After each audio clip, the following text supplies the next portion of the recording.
গাজীপুরে বাৎসরিক ছুটির টাকার দাবিতে আহসান কম্পোজিট লিমিটেডের শ্রমিকরা বিক্ষোভ করেছেন। বিক্ষোভ চলাকালে শ্রমিক ও কারখানা কর্তৃপক্ষের মধ্যে 2 দফা সংঘর্ষের ঘটনা ঘটে।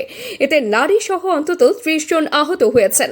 মঙ্গলবার দুপুরে কালিয়াকৈর পৌরসভার পল্লী বিদ্যুৎ এলাকায় এই ঘটনা ঘটে।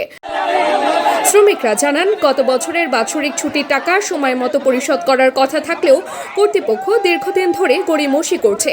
কয়েকদিন ধরে শ্রমিকরা পাওনা টাকার জন্য আবেদন জানালেও বারবার আশ্বাস দিয়েই থেমে গেছে ব্যবস্থাপনা। টাকা পরিশোধ না হওয়ায় ক্ষুব্ধ শ্রমিকরা বিক্ষোভে নামেন। বিক্ষোভের এক পর্যায়ে উত্তেজনা ছড়িয়ে পড়লে শ্রমিক ও কর্তৃপক্ষের মধ্যে সংঘর্ষ বাধে। পরিস্থিতি নিয়ন্ত্রণে আনতে স্থানীয় প্রশাসন ঘটনাস্থলে যায়।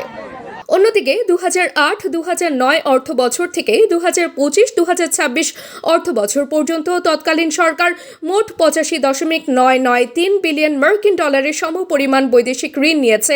জাতীয় সংসদে এমন তথ্য জানিয়েছেন অর্থমন্ত্রী আমির খসরু মাহমুদ চৌধুরী। মঙ্গলবার সংসদের প্রশ্নোত্তর পর্বে সংসদ সদস্য মোহাম্মদ শামসুর রহমান শিমুল বিশ্বাসের এক প্রশ্নের জবাবে তিনি এ তথ্য উপস্থাপন করেন।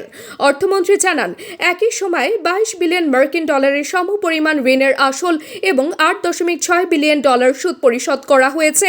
তিনি আরও বলেন, 2025 সালের 30 ডিসেম্বর পর্যন্ত অপরিশোধিত বৈদেশিক ঋণের স্থিতি দাঁড়িয়েছে 77.279 বিলিয়ন মার্কিন ডলার।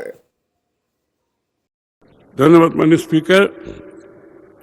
ফেব্রুয়ারি 2026 মাস পর্যন্ত হিসাব অনুযায়ী বাংলাদেশ সরকারের বৈদেশিক ঋণের স্থিতি 78,067.20 মার্কিন মিলিয়ন ডলার সমপরিমাণ। অর্থনৈতিক সম্পর্ক বিভাগ সরকারের পক্ষে বৈদেশিক ঋণ পরিশোধ করে থাকে। প্রতি বৎসর বৈদেশিক ঋণ পরিশোধের জন্য ঋণের আসল ও সুদ বাবদ সম্ভাব্য মোট ব্যয় কত হতে পারে তার একটি প্রক্ষেপণ তৈরি করা হয় এবং সেই পরিমাণ অর্থ ঋণ পরিশোধ বাবদ বাজেটে সংস্থান রাখা হয়। বাজেট বরাদ্দ ব্যবহার করেই সারা বছর পরিশোধ সূচি অনুসরণ করে ঋণ পরিশোধ করা হচ্ছে। বর্তমান সরকার ক্ষমতা গ্রহণের পর থেকে এই পর্যন্ত মোট 90.66 মিলিয়ন মার্কিন ডলারের সমপরিমাণ ঋণ পরিশোধ করা হয়েছে।